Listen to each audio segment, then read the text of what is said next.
यकीनन ये फैज़ान नज़र होता है जिसकी बदौलत दिलगुदाज होते हैं। और आज की ये बज़्म और मजलिस इब्न अरबी ब फैज़ान नज़र हज़रत आला पीर मेहर अली शाह साहब रहमतुल्लाह ताला अलैह क़याम पजीर भी है और ये बज़्म इनेक़ाद पजीर भी है। और इस बज़्म की सरपरस्ती हमारे दरमियान रौनक अफरोज़ मुहक़्क़िक़ असर पीर तरीक़त रहबर शरीयत हज़रत अल्लामा मुफ्ती सैयद शाह हुसैन गर्देदी दामज़िल्लुहुल आली फरमा रहे हैं। और सिलसिला इस बज़्म के क़याम का मजलिस इब्न अरबी मौजूदा माशरे में जिस कदर मालूमात का वफूर है लेकिन इल्म और दानिश की किल्लत होती जा रही है, सतहियत हर तरफ दर आई है माशरे के अंदर। ऐसे माहौल में मजलिस इब्न अरबी के क़याम के मक़सद में ये बात शामिल है कि अहले इल्म अहले दानिश के सामने शेख अकबर मुहियुद्दीन इब्न अरबी रहमतुल्लाह ताला अलैह के अफ़कार और नज़रियात को पेश किया जाए और उसकी तरवीज और इशाअत का फरीज़ा सर अंजाम दिया जाए और अहले इल्म के दरमियान इन अफ़कार को उजागर किया जाए कि जिनकी असली ज़रूरत बेइंतहा है। क्योंकि ये वो हस्तियाँ हैं कि जिनके अफ़कार से पूरी दुनिया मुस्तनीर है, मगरिब फैज़याब है, लेकिन यहाँ अफसोस का मकाम है कि लोग उससे नावाकिफ़ हैं। इसी ख्याल के तहत इस मजलिस की बुनियाद रखी गई और आज मजलिस इब्न अरबी की दूसरी सालाना नशिस्त इनेक़ाद पजीर है। मेहमानाने गिरामी की आमद का सिलसिला जारी है। डॉक्टर आसिफ रज़ा साहब असिस्टेंट प्रोफेसर वफाकी जामिया उर्दू बराए साइंस फ़नून और टेक्नोलॉजी हमारे दरमियान रौनक अफरोज़ हुए और दीगर मेहमानाने गिरामी में आप तमाम को मुंतज़मीन की जानिब से खुश आमदीद कहता हूँ। और इस मजलिस में पहले मेहमान मुकर्रर को दावत देने के लिए बारगाह बाब मदीनतुल इल्म से इस इस्तिदा के साथ, इस इस्तिग़ासे के साथ और इस ख्याल के साथ मैं दरख्वास्त करूँगा कि वो अपनी गुफ्तगू इस मजलिस में फरमाएँ कि देखी जो अपनी बेबसी इल्म यकीन के बाब में, देखी जो अपनी बेबसी इल्म यकीन के बाब में, दिल ने अली को दी सदा आलम इस्तिराब में, दिल ने अली को दी सदा आलम इस्तिराब में। और भटकी हुई अकीदतें फिरती रहीं सराब में, भटकी हुई अकीदतें फिरती रहीं सराब में, अक्ले सलीम ले चली महफिल बूतुराब में, अक्ले सलीम ले चली महफिल बूतुराब में। तो बाब फातिह विलायत बाब मदीनतुल इल्म हज़रत अली करमल्लाहु तआला वजहुल करीम की ज़ात गिरामी से फैज़ान जो जारी हुआ उसी का एक निशान हज़रत मुहियुद्दीन इब्न अरबी शेख अकबर रहमतुल्लाह ताला अलैह हैं। आज उन्हीं के अफ़कार और नज़रियात के बारे में गुफ्तगू होगी। हमारे पहले मेहमान मुकर्रर जनाब अल्लामा अब्दुल हसीब नक्शबंदी साहब आज गुफ्तगू फरमाएंगे। मैं उनसे दरख्वास्त गुजार हूँ कि वो तशरीफ लाएं और अपने ख्यालात का इजहार फरमाएं।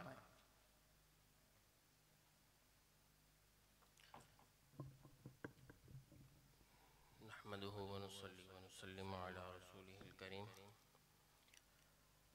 अम्मा बअदु फ़अऊज़ु बिल्लाहि मिनश शैतानिर रजीम, बिस्मिल्लाहिर रहमानिर रहीम।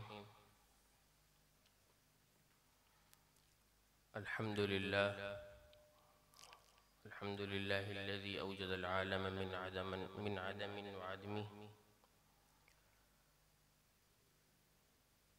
अल्हम्दुलिल्लाहि फ़ातिहिल मुबहमात व मुफ़स्सिलिल मुहकमात व मुनज़्ज़िलिल आयातिल बय्यिनात, वस्सलातु वस्सलामु अला सय्यिदिना व मौलाना मुहम्मदिन अब्दिही व रसूलिही, अम्मा बअद, फ़अऊज़ु बिल्लाहि मिनश शैतानिर रजीम, बिस्मिल्लाहिर रहमानिर रहीम। मा फ़र्रतना फ़िल किताबि मिन शै, व क़ाल रसूलुल्लाहि सल्लल्लाहु अलैहि व आलिहि व बारक व सल्लम, अल्लाहुम्मा लौला अंता महतदैना वला तसद्दक़ना वला सल्लैना, अल्लाहुम्मा सल्लि व सल्लिम व बारिक अला सय्यिदिना व मौलाना मुहम्मदिन तअय्युनिकल अक़दम वल मज़हरिल अतम्म लिइस्मिकल अअज़म, बिअददि तअय्युनाति ज़ातिका व तजल्लियाति सिफ़ातिका, व अला आलिहि सय्यिमल हुसैनी कज़ालिका। तमाम तारीफ़ें अल्लाह रब्बुल इज़्ज़त के लिए, बेशुमार दुरूद व सलाम हुज़ूर नबी आखिरुज़्ज़मा साहिबुल औलाक हुज़ूर सय्यिदुना मुहम्मदुर रसूलुल्लाह सल्लल्लाहु अलैहि व आलिहि व बारक व सल्लम की ज़ात आलिया पर, अल्लाह की ख़ास रहमतें उसके बंदों पर, खुसूसन उन हस्तियान मुबारका पर जिनकी सारी ज़िंदगी अल्लाह तबारक व तआला के बंदों को अल्लाह तबारक व तआला से मिलाने और उसकी मार्फत देने में गुजरी। हुज़ूर अक़दस कबीरा शाह साहब के सामने बात करना ही मुश्किल काम है, चाहे जाए कि हुज़ूर सय्यदुना शेख मुहियुद्दीन इब्न अरबी रज़ियल्लाहु ताला अन्हु पर कोई बात की जाए। चंद तमहीदी चीज़ें हैं ताकि एक मुनासबत पैदा हो जाए, उसके बाद जो दीगर मुकर्रिरीन हैं वो समझ में आना शुरू हो जाए। हुज़ूर सय्यदुना शेख मुहियुद्दीन इब्न अरबी रज़ियल्लाहु ताला अन्हु 7वीं सदी हिजरी के आलिम हैं, इंतहाई जय्यद आलिम हैं, सूफ़ी हैं, और जो माक़बल तौहीद खालिस के नाम से एक अक़ीदा सूफिया में था, उसके तमाम तकाज़ों को, उनकी तमाम चीज़ों को, जिहतों को, पहलुओं को आपने बदरजाए अहसन तफसीलात के साथ किताबी सूरत में लोगों के सामने बयान किया, तो वह वहदतुल वजूद के नाम से मौसूम हुआ और उसके बाद फिर उसी नाम से जाना पहचानने लगा। हुज़ूर शेख मुहियुद्दीन इब्न अरबी रज़ियल्लाहु ताला अन्हु उलूम रस्मिया, उलूम अरबिया, नक़लिया, अक़लिया, इन तमाम उलूम के जामे होने के बाद आपने सूफिया से ताल्लुक़ वाबस्ता किया। सूफिया से ताल्लुक़ रखने के बाद, उनसे चीज़ें अख़ज़ करने के बाद बैतुल्ला में मुजाविर हुए चंद अरसे, वहाँ पर फतुहात मक्किया जो आप पर अल्लाह तबारक व तआला की तरफ से मार्फत के ख़यालात और इल्हामात हुए थे, उसको आपने कलमबंद किया। आपकी कुतुब में कई किताबें हैं, जिनमें दो बड़ी मशहूर तरीन किताबें हैं, एक फ़ुसूसुल हिकम और एक फतुहात मक्किया। दोनों इजमाल और तफसील हैं। फतुहात मक्किया तफसील है और उसका इजमाल, और बिल्कुल आप समझें कि मुरस्सा मोती वो फ़ुसूसुल हिकम है। फ़ुसूस का मतलब भी नगी नहीं है। हुज़ूर सय्यदुना शेख मुहियुद्दीन इब्न अरबी रज़ियल्लाहु ताला अन्हु आम आलिम नहीं है। आपको पढ़ने के लिए, समझने के लिए भी कई एक रास्ते हैं और कई एक वास्ते हैं जहाँ से गुज़रना ज़रूरी है। मैं अपनी बात बताऊँ आपको, तो मेरा ये सफ़र अज़्ज़म्बु फ़िल क़ुरान से शुरू हुआ था। दौरे तालिब इल्मी में मैंने अज़्ज़म्बु फ़िल क़ुरान पढ़ी थी, तो दौरा हदीस का तालिब इल्म था, तो मुझे उर्दू में ये पहली किताब नज़र आई कि जिससे उलूम अरबिया की इस्तेदाद में अपनी ही ज़बान में फ़र्क पड़ सकता है, इजाफ़ा हो सकता है। वो किसी मतन की शरह नहीं है, वो तसनीफ़ है। फिर वहाँ से मालूम हुआ कि मुसन्निफ़ अतालल्लाहु उम्रहु व दामत फ़ुयूज़ातु हयात हैं, करीबी हैं। वहाँ से एक राब्ता पैदा हुआ, रब्त पैदा हुआ। फ़ुसूसुल हिकम का नाम सुना था, पता चला कि अल्हम्दुलिल्लाह कराची में मौजूद भी हैं, पढ़ाते हैं। फिर ताल्लुक़ 2011 में बतौर शागिर्द के हुआ। फिर वहाँ से हमने हुज़ूर शेख मुहियुद्दीन इब्न अरबी रज़ियल्लाहु ताला अन्हु की तबहुर इल्मी को हज़रत क़िबला आलम की सूरत में देखा। फिर वहाँ से हुज़ूर सय्यदुना पीर मेहर अली शाह साहब रहमहुल्लाह तक पहुँचे। पीर मेहर अली शाह साहब रहमहुल्लाह की चंद चीज़ें देखीं, अंदाज़ा हुआ कि हुज़ूर सय्यदुना शेख मुहियुद्दीन इब्न अरबी रज़ियल्लाहु ताला अन्हु इंतहाई जलीलुल क़दर और बुलंद बाला सूफ़ी हैं। हुजूर सैयद शेख मुहियुद्दीन इब्न अरबी रदियल्लाहु ताला अन्हु की किताबों से वाबस्तगी और मुनासबत वो बड़ी देर से पैदा होती है, लेकिन अगर हो जाए तो उसकी अव्वलीन शर्त यह है कि कुरान से वाबस्तगी ज़रूरी है। कुरान से जो बंदा वाबस्ता नहीं होगा उसकी हुजूर शेख मुहियुद्दीन इब्न अरबी रदियल्लाहु ताला अन्हु से वाक़िफ़ियत नहीं हो सकती। अगर हो भी जाए तो मुनासबत पैदा नहीं होगी। हुजूर सैयदुना शेख मुहियुद्दीन इब्न अरबी रदियल्लाहु ताला अन्हु की कुतुब के बारे में फतावा शामी में एक कौल नकल किया गया है कि वो मनकूल इस तरह है कि जो हज़रत शेख की कुतुब पर मुवाज़बत इख्तियार करता है, उनको पढ़ता है, मुताला करता है, तो उसका जो सीना है वो इंतहाई मुश्किल और पेचीदा मसाइल के समझने के लिए खुल जाता है। एक होता है जहन का खुलना, ये पहली चीज़ है, ये इब्तिदाई चीज़ होती है। उसके बाद जब उलूम और असरार की इल्हामात की सूरत में बारिशें बरसती हैं तो फिर उसका मकाम जहन नहीं रहता, फिर उसका मकाम वो मार्फत इलाही का मकाम है कि जिसके लिए अल्लाह तबारक व तआला ने इंसान को पैदा किया और फिर वहाँ पर एक मामला रखा।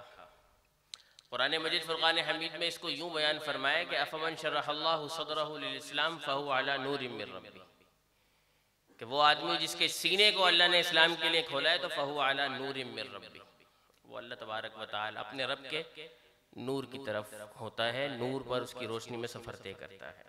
अलगाज़ ये इब्तिदाई चंद बातें थीं जो शेख अकबर के हवाले से मुनासबत पैदा करने के लिए मैंने की हैं। हुजूर सैयदुना शेख मुहियुद्दीन इब्न अरबी रदियल्लाहु ताला अन्हु के इस हॉल और मजलिस और आपसे मुनासबत और वाक़िफ़ियत इसलिए भी ज़रूरी है अज़ीज़ान मोहतरम के मार्फत इलाही के लिए अस्माए इलाहिया और सिफ़ात इलाहिया की मार्फत ज़रूरी है कि एक आदमी है वो मार्फत खुदाबंदी पाना चाहता है लेकिन उसको अस्माए इलाही और सिफ़ात इलाहिया मालूम नहीं है, या उसमें उसका दर्क इस तरह नहीं है जिस तरह होना चाहिए, तो वो मार्फत नहीं हासिल कर सकता। और यही मकसद ज़िंदगी है। कुरान मजीद फुरकान हमीद में अल्लाह तबारक व तआला ने इरशाद फरमाया वमा खलक़तुल जिन्ना वल इंसा इल्ला लियअबुदून, कि मैंने इंसान और जिन्नात को अपनी मार्फत के लिए पैदा किया है। इब्न अब्बास के नज़दीक ये मार्फत है, याबुदून का मतलब मार्फत है। मार्फत को इबादत से ताबीर मैं बताता हूँ अभी क्यों किया। अल्लाह तबारक व तआला ने इस कायनात को बनाया और जो कुरान मजीद फुरकान हमीद में लफ्ज़ अल्लाह के बाद पहली सिफत है वो रब्बुल आलमीन की है। इसका मतलब है कि आलमीन बनाया, उसकी तरबियत फरमाई, और कुल्ल यौमिन हुवा फ़ी शाअन, हर रोज़ ही वो एक नए अंदाज से मखलूक पर मेहरबान है। तो अल्लाह तबारक व तआला की हैसियत और कई एतबारात हैं, उसके अफ़ाल, उसके अस्मा, उसके सिफ़ात। उसमें से एक पहचान की हैसियत है अल्लाह तबारक व तआला की कि उसको पहचाना जाए। पहचान से अस्माउल हुस्ना वजूद में आते हैं। कुरान में अल्लाह ने इरशाद फरमा वलिल्लाहिल अस्माउल हुस्ना फदऊहु बिहा, अस्माउल हुस्ना है, दुआ उससे करो। तो अस्माउल हुस्ना जो 99 है असलुल उसूल, फिर हर एक इस्म से कई एक इस्म वजूद पाते हैं, कई एक तरह की चीज़ें वजूद पाती हैं। कायनात के अंदर ये जितनी भी ज़ाहिरी चीज़ें आपको नज़र आती हैं, चाहे वो मुबस्सरात हो, चाहे वो मस्मुआत हो, चाहे वो मज़ूक़ात हो, चाहे वो मलमूसात हो, चाहे वो विजदानियात हो, वो जो एक वो विजदान नहीं, दूसरा जो हम पाते हैं जिसको मौजूदात से भी ताबीर किया जा सकता है, ये सब के सब अल्लाह तबारक व तआला के एक इस्म इसमें अज़्ज़ाहिर के मज़ाहिर हैं। अस्माउल हुस्ना की जो पहचान होगी वो बगैर मज़ाहिर के मुमकिन नहीं है। मिसाल के तौर पे सिफते बसर है, देखा, देखना, तो ला महाला कोई चीज़ होती है जिसको देखा जाता है। बल्कि ये सिफत की बात है। तो पहली जो चीज़ है वो अस्माउल हुस्ना है कि इस्म के मज़ाहिर हैं। कायनात में जितनी भी ज़ाहिरी चीज़ें हैं तो वो इसमें अज़ाहिर की मज़ाहिर हैं। बातिनी जो चीज़ें हैं जैसे वजदानियात हैं, माक़ूलियात हैं और ख़यालात हैं, फित्रियात हैं, ये चीज़ें ये अल-बातिन के मज़ाहिर हैं। और इनमें से ही यानी कायनात के जो ज़ाहिर और बातिन में हैं, उस ज़ाहिर और बातिन में बाज़ चीज़ें तबई तकाज़ों के तहत, बाज़ इंसानी जहन की हुदूद बंदियों के तहत कभी अव्वल का रुतबा ले लेती हैं और कभी आखिर का रुतबा ले लेती हैं, जिन्हें अव्वल भी कह देते हैं और किसी और मुनासबत से आखिर भी कहते हैं। तो ये अस्माए इलाहियाँ हैं, उसके मज़ाहिर हैं कायनात के अंदर कि जिन मज़ाहिर को देखते हुए अल्लाह तबारक व तआला की मार्फत हासिल होती है।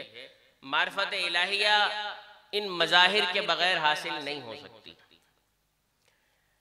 इन्हीं अस्मा की तरह अल्लाह तबारक व तआला की कुछ सिफ़ात भी हैं कि जिनके मफ़हूम का तयन भी मज़हर के बगैर नहीं होगा। अल्लाह तबारक व तआला की कुछ सिफ़ात हैं, उनका मज़हर होगा तो फिर समझ में आएगी बात। मिसाल के तौर पे अल्लाह तबारक व तआला गाफिरिज़ ज़ंब है, तो गुफ़र ये जो अल्लाह तबारक व तआला की सिफत है कि वो गुनाहों को मुआफ़ फरमाता है। गुनाह कोई करेगा तो फिर सिफत गफ़ारियत का इजहार होगा। तो अल्लाह तबारक व तआला की पहचान के दूसरी सिलसिले में सिफ़ातुल्लाह है कि अल्लाह तबारक व तआला के सिफ़ात के ज़रिए, मज़ाहिर के ज़रिए सिफ़ात का मफ़हूम मुतय्यन होता है। जैसे समा है, बसर है, कुदरत है, ये सिफ़ात इलाही हैं, सिफ़ातुल्लाह है। फिर सिफ़ात से जो अगला मरहला है इरफान का, वो है अफ़आलुल्लाह। कुरान ने फरमाया सुनअल्लाहिल्लज़ी अत्क़न कुल्ल शै, अल्लाह का काम है जिसने हर चीज़ को बेहतरीन और आप समझे मजबूत रखा हुआ है। तो अफ़आलुल्लाह है।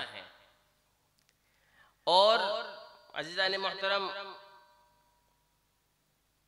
ये जो आपके सामने एक तरतीबवार बात मैंने की है अस्मा की, सिफ़ात की, अफ़आल की, इनके बग़ैर अल्लाह तबारक व तआला की पहचान हासिल करना वो नामुमकिन है। यही वजह है कि एक हदीस में इरशाद फरमाया कि लौला का लमा खलक़तुल अफ़लाक, रसूल अकरम सल्लल्लाहु अलैहि वसल्लम से, इसलिए कि आप सल्लल्लाहु अलैहि वसल्लम मज़हर अतम है अल्लाह तबारक व तआला की सिफ़ात के। तो अब तक की गुफ्तगू का पॉइंट ये हुआ, नुक्ता ये हुआ कि अल्लाह तबारक व तआला की मार्फत मज़ाहिर के बगैर मुमकिन नहीं है। अल्लाह तबारक व तआला की सिफ़ात, उसका तयन किसी मज़हर के साथ ही समझ में आएगा। मज़हर होगा तो फिर सिफत समझ में आएगी। मैं वो बात नहीं कर रहा कता नज़र उसके कि वो ऐन है, गैर हैं ज़ात का, मैं वो बात नहीं कर रहा।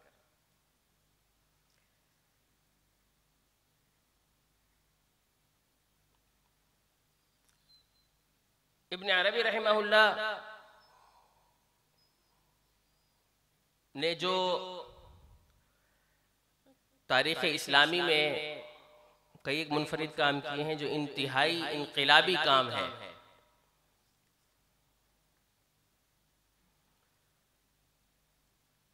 वो अल्लाह तबारक व तआला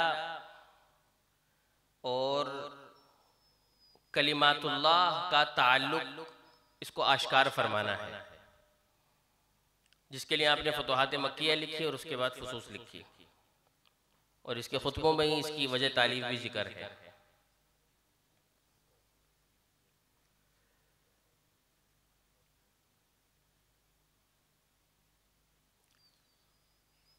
अल्लाह तबारक व तआला की ज़ात की मार्फत अस्मा, सिफ़ात और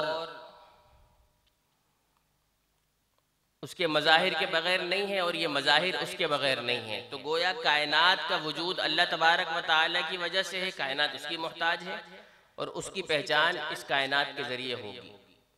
तो इस तरीक़ेकार को आपने बिल्कुल वाज़े आश्कार फरमाया है और इसको आसान लफ्ज़ों में वहदतुल वजूद के ज़रिए ताबीर करते हैं। और फिर इसके लिए आपने अपनी फुतुहात मक्किया में तफासील हर पहलुओं को बयान किया है और अपनी फुसूसुल हिकम के खुतबे में बयान किया।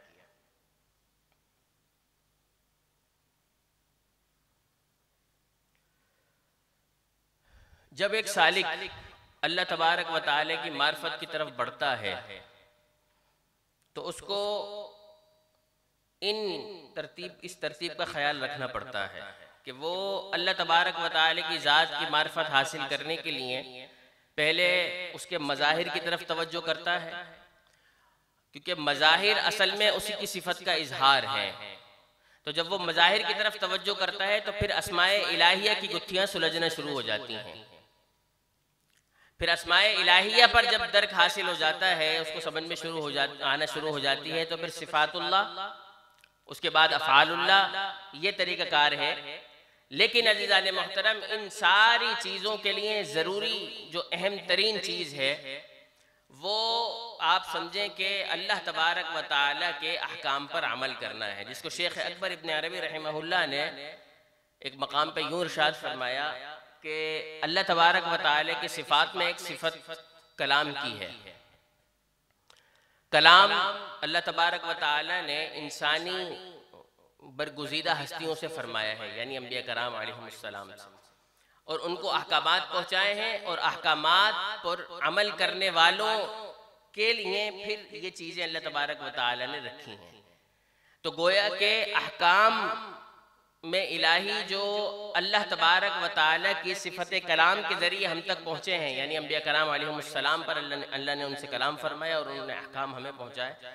तो ये अहकाम पर अमल करना ये मार्फत के लिए सबसे ज़रूरी है, इसलिए कि इन सूफिया के नज़दीक फ़कत इल्म का नाम मार्फत नहीं है। और यही वजह है कि फुसूसुल हिकम के पहले जुमले में हुज़ूर शेख अकबर मुहय्यिद्दीन इब्न अरबी रहमहुल्लाह ने इरशाद फरमाया कि अल्हम्दुलिल्लाहि मुनज़्ज़िलिल हिकम अला क़ुलूबिल कलीम। यहाँ पर हिकमत फरमाई है।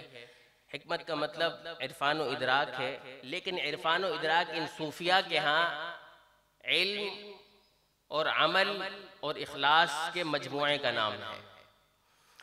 यानी फ़कत इल्म हासिल करना ठीक है, सही है, लेकिन सूफिया के यहाँ इल्म पर अमल करना और अमल भी इखलास के साथ करना ये लाजमी है। इसको हिकमत से ताबीर करते हैं। और अल्लाह तबारक व तआला ने जो अंबिया के ज़रिए सिफ़त उनसे कलाम फरमाया और उनके ज़रिए अपने अहकामात पहुँचाए हैं बंदों तक, तो इन अहकामात पर अमल करने के लिए वो कलाम फरमाया है ताकि वो अमल करें और अमल के ज़रिए अमल इल्म हासिल करें अहकाम का, फिर अमल करें और इखलास के साथ अमल करने के बाद मार्फत इलाही हासिल करें। सिफ़त कलाम की मैंने बात इसलिए की है कि हुज़ूर शेख अकबर मुहय्यिद्दीन इब्न अरबी रहमतुल्लाहि तआला अलैहि ने इसी खुतबे में जब रसूल अकरम सल्लल्लाहु अलैहि व आलिहि व बारक वसल्लम का तज़किरा फरमाया है, तो उसमें आपने नबी अलैहिस्सलातु वस्सलाम के कासिमुल खैरात होने का जिक्र फरमाया है कि तमाम खैर कायनात पर जो हो रही है, मिल रही है, वो रसूल अकरम सल्लल्लाहु अलैहि व बारक वसल्लम के तुफ़ैल है और है कुरान मजीद फ़ुरक़ान हमीद के ज़रिए। तो अज़ीज़ान मोहतरम, अल्लाह तबारक व तआला की जो मार्फत है वो इंसान के लिए ज़रूरी है। इंसान उसके लिए पैदा किया गया है और वो हासिल करने के लिए अहकाम इलाहिया पर अमल करना ज़रूरी है। और हमें अहकाम इलाहिया कुरान मजीद फ़ुरक़ान हमीद से हासिल हुए, जो रसूल अकरम सल्लल्लाहु अलैहि व बारक वसल्लम से अल्लाह ने अपनी सिफ़त कलाम के ज़रिए कलाम फरमाया। यही वजह है कि शेख अकबर रहमहुल्लाह का तज़किरा करना, उनको पढ़ना और उनसे मुनासबत पैदा करना ज़रूरी है कि कुरान मजीद फ़ुरक़ान हमीद ही मंबा रुश्द व हिदायत है और उम्मत मुहम्मदिया अला साहिबिहा अफ़ज़लुस्सलात व तस्लीम के लिए अहकाम इलाहिया को जानना, उस पर अमल करना और इखलास पैदा करना वो कुरान मजीद फ़ुरक़ान हमीद के बगैर नामुमकिन है। आखिरी में मैं 2-3 बातें करके अपनी बात मुकम्मल कर रहा हूँ। शेख अकबर मुहय्यिद्दीन इब्न अरबी रहमतुल्लाहि ताला अलैह, आपने चूँकि मार्फत इलाही जो कायनात के हर मज़ाहिर में मौजूद है, किसी न किसी तरीके से उस पर फैज़ान हो रहा है और कोई ना कोई ज़र्रा उसके फैज़ान से गाफिल नहीं है, उसके फैज़ान से बाहर नहीं है। कुरान मजीद फ़ुरक़ान हमीद ने भी इसको कई मकामात पे बयान फरमाया है। उसका जो मंबा है, उसका जो मस्दर है वो ज़ात इलाहिया है, लेकिन वो सिफ़ात के ज़रिए है, वो मज़ाहिर के ज़रिए है। तो आपने सिफ़त कलाम पर जब बात की है, जो कि उम्मत मुहम्मदी अला साहिबिहा अफ़ज़लुस्सलात व तस्लीम के लिए कुरान मजीद फ़ुरक़ान हमीद की सूरत में अल्लाह तबारक व तआला ने रसूल अकरम को दी है, तो आपने फरमाया है कि कलाम के कई तरीके होते हैं। एक कलाम का तरीका ये होता है कि चंद एक आप मज़ामीन बयान करें मुक़द्दमात की सूरत में और मुक़द्दमात को आप तरतीब देते हुए एक मौजू तक लोगों को पहुँचा दें, ये भी एक कलाम का ज़रिया है। लेकिन ये सामीईन के हिसाब से बेहतर होता है, लेकिन बयान के हिसाब से उस दर्जे का नहीं होता। दूसरा तरीका कि आप चंद जुमलों में अपनी बात समेटते हुए बात मुकम्मल कर दें, तो ये कलाम का दूसरा दर्जा है। अगरचे इसमें सामीईन तक बात पहुंच जाती है, लेकिन ये माक़बल दर्जे के मुकाबले में सामीईन के हवाले से तो खफी होता है, लेकिन बयान के लिहाज से ये आला दर्जा है कि इसमें चंद जुमलों में आप बात पहुंचा देते हैं। तीसरा और सबसे बेहतरीन तरीका सिफत कलाम का वो ये है कि आप हुरूफ के जरिए खिताब करें, चंद हुरूफ के जरिए आप सामने वाले को बात पहुंचाएं। ये सबसे ज्यादा मख्फी तरीका होता है, लेकिन बयान के लिहाज से सबसे ज्यादा बेहतरीन सूरत यही होती है। और कुरान मजीद फ़ुरक़ान हमीद ही में अल्लाह तबारक व तआला ने रसूल अकरम से ये खिताब फरमाया है। रसूल अकरम सल्लल्लाहु अलैहि वबारक वसल्लम के अलावा किसी और नबी से ये खिताब अल्लाह तबारक व तआला ने नहीं फरमाया, जिनको हम हुरूफ मुक़त्तआत समझते हैं, कहते हैं, अलिफ लाम मीम है अला हाज़ल क़ियास। तो ये कलाम का सबसे आला तरीन दर्जा है कि जो हुरूफ के ज़रिए किया जाता है। और रसूल अकरम सल्लल्लाहु अलैहि वबारक वसल्लम ने इसी तरफ इशारा फरमाया है कि मुझे अम्बिया पर जो फजीलत हासिल है उसमें यह है कि मुझे जवामिउल कलीम दिए गए हैं। ये जवामिउल कलीम वही चीज़ है जो कुरान मजीद के हुरूफ मुक़त्तआत है। जवामिउल कलीम में होता यह है कि अल्फाज कम होते हैं, लेकिन उनमें मानी का एक बेपनाह ज़ख़ीरा होता है। अज़ीज़ान मोहतरम, इब्न अरबी रहमहुल्लाह फरमाते हैं कि ये खिताब की सूरत सिर्फ रसूल अकरम सल्लल्लाहु अलैहि वबारक वसल्लम के साथ ख़ास है और हर उम्मत को अपने नबी के खसाइस में से हिस्सा मिलता है। रसूल अकरम सल्लल्लाहु अलैहि वसल्लम की उम्मत को अपने नबी के खसाइस में से कई एक हिस्से मिले हैं, उसमें से ये भी हिस्सा मौजूद है।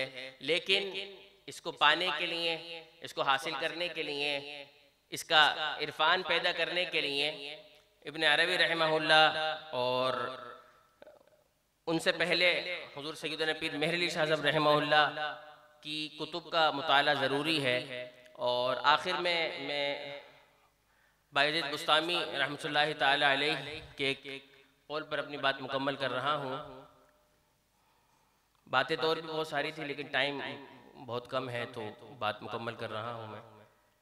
हुजूर बायज़ीद बुस्तामी रहमतुल्लाहि ताला अलैह फरमाते हैं कि अगर तुम ऐसी कौम को पाओ कि जो इन बुलंद बाला हस्तियों पर यकीन रखती हो, उनसे फ़ायदा हासिल करती हो और उनके कहवों को मानती हो, यानी जैसे शेख अकबर की बातें हैं या हुजूर सैयदना पीर मेहर अली शाह साहब रहमहुल्लाह की चंद मारफाना कलाम है, या इस तरह हुजूर गौसुल आज़म की चंद चीज़ें हैं, तो अगर तुम ऐसी कौम को देखोगे जो इन बातों को तस्लीम करे, उनका माना बयान करे, उन पर ईमान रखे, एतिकाद रखे, तो आपने फरमाया उनसे दुआ करवाया करो, इसलिए कि ये मुस्तजाब दावत लोग होते हैं, ये मार्फत इलाही के शनावर होते हैं, इनको मालूम होता है, इसलिए ये उनकी फ़ौरन तरदीद नहीं करते दूसरों की तरह, ये फ़ौरन कलाम नहीं करते, बल्कि आमन्ना व सदकना करते हैं।